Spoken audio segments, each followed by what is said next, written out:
Bruce D. Perry, The Boy Who Was Raised as a Dog, and Other Stories from a Child Psychiatrist's Notebook.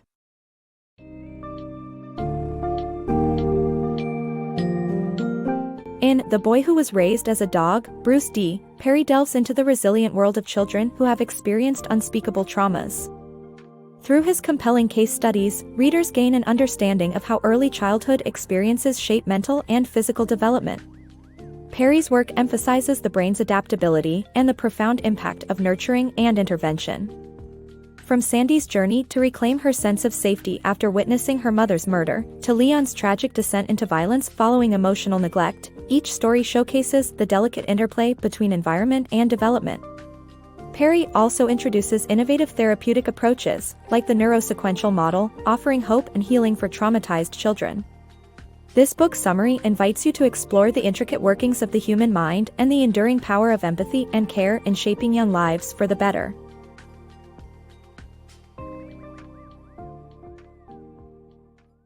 Regaining control. At the tender age of 3, Sandy witnessed the unthinkable, her mother's brutal murder and a savage assault on herself that left her barely clinging to life. Left without therapy for 9 agonizing months, her young mind bore invisibly gaping wounds. By the time psychologist Bruce Perry encountered her, Sandy fluctuated between furious outbursts and eerie detachment, her life overshadowed by fear. A doorbell was more than just a household sound, it was an alarm signal, a harbinger of past horror. Knives, once mere utensils, were objects of terror. Sandy's responses were deeply rooted in the fundamental workings of the human brain. Our minds constantly sift through sensory data, discarding what is familiar and safe. Yet, when faced with something new or threatening, our stress responses kick in, preparing us to fight, flee, or freeze. For Sandy, these reactions were heightened and skewed by her trauma, causing her to misinterpret ordinary sounds and sights as threats. Within the safe confines of Perry's office, Sandy began to reprocess her trauma, but on her own terms. By reenacting the traumatic events, she wielded control, turning the horrific experience into a game where she decided how it unfolded. When Sandy asked Perry to mimic her tied and forsaken mother, it wasn't just a disturbing replay but a means to reclaim her sense of power. Fascinatingly, this form of controlled reenactment was pivotal to her healing. It allowed her to gradually recategorize her world from one dictated by terror to an environment where safety could be recognized and felt. After numerous sessions filled with poignant reenactments, Sandy's engagement shifted. The day she chose the comfort of sitting in Perry's lap to read a book marked a new chapter in her life. Though far from recovery, the transition signified a significant stride on her path to healing. Sandy's story underscores the crucial need to address childhood trauma directly, carefully navigating the chaotic storm of emotions to find solace and semblance of safety once more. Healing through connection. Imagine the early years of life as a tapestry where every moment of care and connection stitches together the fabric of who we are. At the heart of this picture is Laura, a child who, at 4 years old, weighed a scant 26 pounds despite medical efforts to nourish her. Her struggle wasn't a mystery of the body but rather one of the heart, the result of deep emotional neglect. Laura's mother, Virginia, had faced her own tumultuous upbringing in the foster care system, leaving her unprepared for motherhood's emotional demands. While Virginia met Laura's basic needs for food and clothing, she lacked the crucial nurturing touch, no gentle rocking, soothing lullabies, or comforting embraces to assure the child that the world was a safe place. The human brain, like clay, is shaped by experiences through a remarkable process called use dependency. Child development thrives on a delicate dance of stress and soothing, where a caregiver's touch teaches the brain to equate human presence with comfort and safety. In Laura's case, this dance was disrupted. Her relational neural systems, those vital pathways for stress regulation and emotional connection, were underdeveloped. Deprived of emotional nurturing, Laura's body entered a conservation mode, halting her growth and resilience, a condition known as failure to thrive. Enter Mama P, a foster parent whose instinctive compassion became Laura's lifeline. With Mama P's warmth and understanding, Laura underwent a rapid transformation. She gained weight and began to flourish under the consistent affection she had been starved of.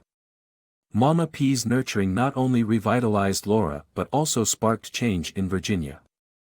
Witnessing the impact of love and presence, Virginia started to grasp how her responses could mend their fragile bond. Yet, the shadows of past neglect lingered, highlighting a profound truth: early emotional neglect leaves deep imprints on both relational capacities and stress management. Laura's story reflects a universal narrative about the essential interplay of nature and nurture. It calls us to recognize the indispensable role of emotional connection in nurturing a child's health and development. This journey from neglect to healing underscores not only the transformative power of love but also the necessity of embracing the emotional needs of those who are vulnerable, guiding them toward a future of potential and well-being. Shadowed childhood. In the tumultuous journey from childhood to adulthood, early experiences often cast long shadows, shaping a person's path in ways that can lead to profound consequences. Such is the haunting tale of Leon, whose tragic life illustrates the critical impact of early neglect on the developing mind. At just 16, Leon was responsible for a heinous crime, the sexual assault and murder of 2 young girls. Despite having grown up in a seemingly stable family and sharing genetics with a well-adjusted brother, Leon took a drastically different path. The difference lay in the often unseen fabric of his early years. His mother's unintentional neglect left emotional scars that would chart the course of his life. During his infancy, Leon frequently experienced emotional and physical deprivation. His mother, with no ill intent, would leave him alone while attending to his elder brother. This seeming benign neglect occurred during a critical period when crying out for comfort was vital for emotional growth.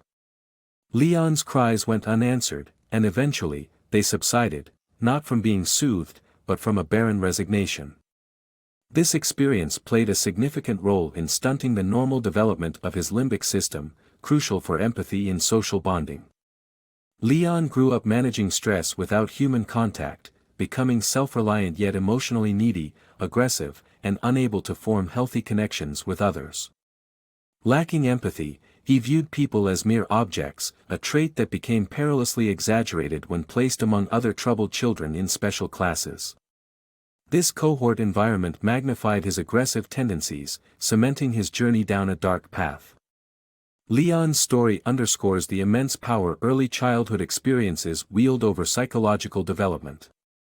It speaks volumes about how even seemingly minor acts of neglect can mushroom into grave behavioral and social deficits. While deeper understanding of the neurological underpinnings of behavior like Leon's can inform better interventions, it does not absolve the pain endured by the victims and their families.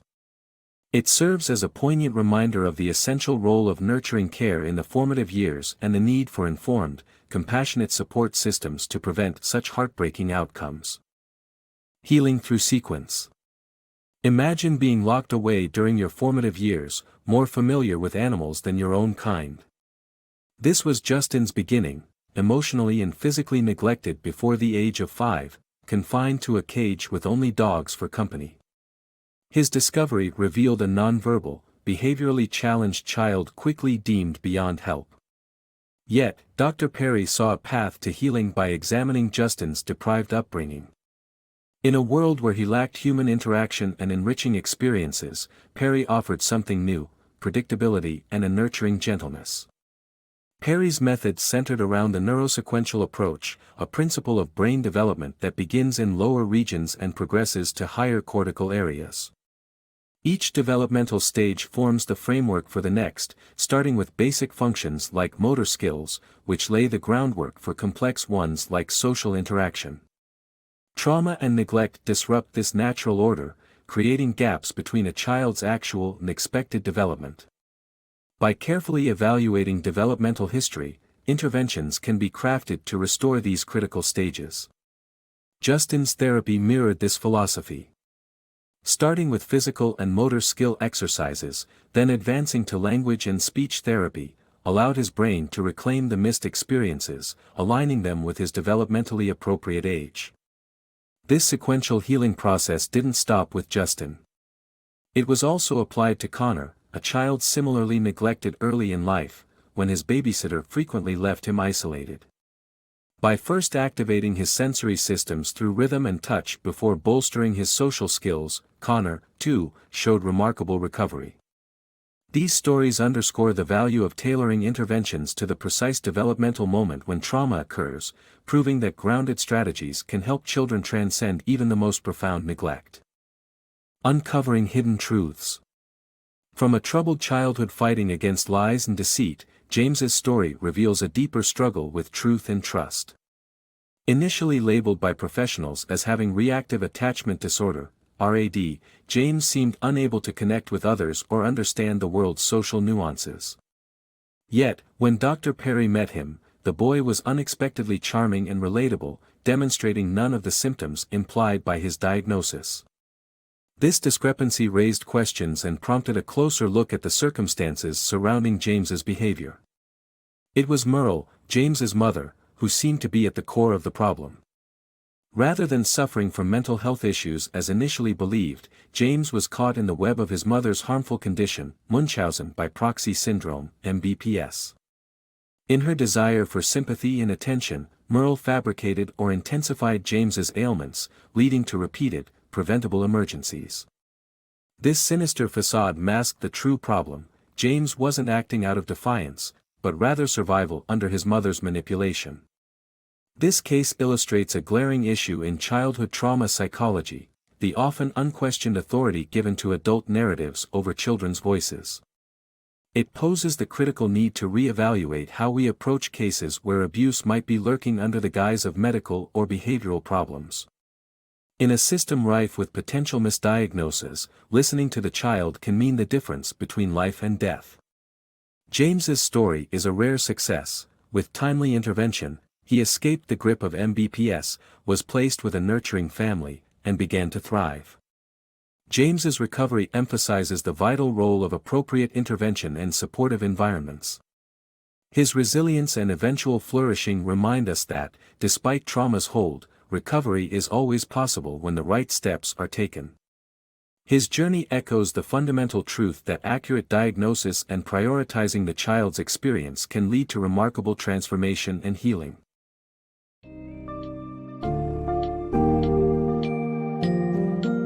BruceDPerry's The Boy Who Was Raised as a Dog reinforces the crucial understanding that trauma during childhood can leave lasting imprints on development, but also highlights the incredible capacity for healing. The summary underscores the importance of early, attentive intervention, showing that even in the darkest scenarios, recovery is possible with the right support. Perry's insights into brain development, like the neurosequential approach, provide a roadmap for effectively addressing trauma-related issues. Through cases like those of Laura, Justin, and James, the book emphasizes that nurturing relationships and environments are instrumental in overcoming early adversities. Perry's work is a resounding call to listen closely to children, dig beneath initial assessments, and commit to interventions that truly address their unique needs. Ultimately, it portrays a hopeful message. With understanding and compassion, we can change children's lives, offering a chance for new beginnings and a healthier future.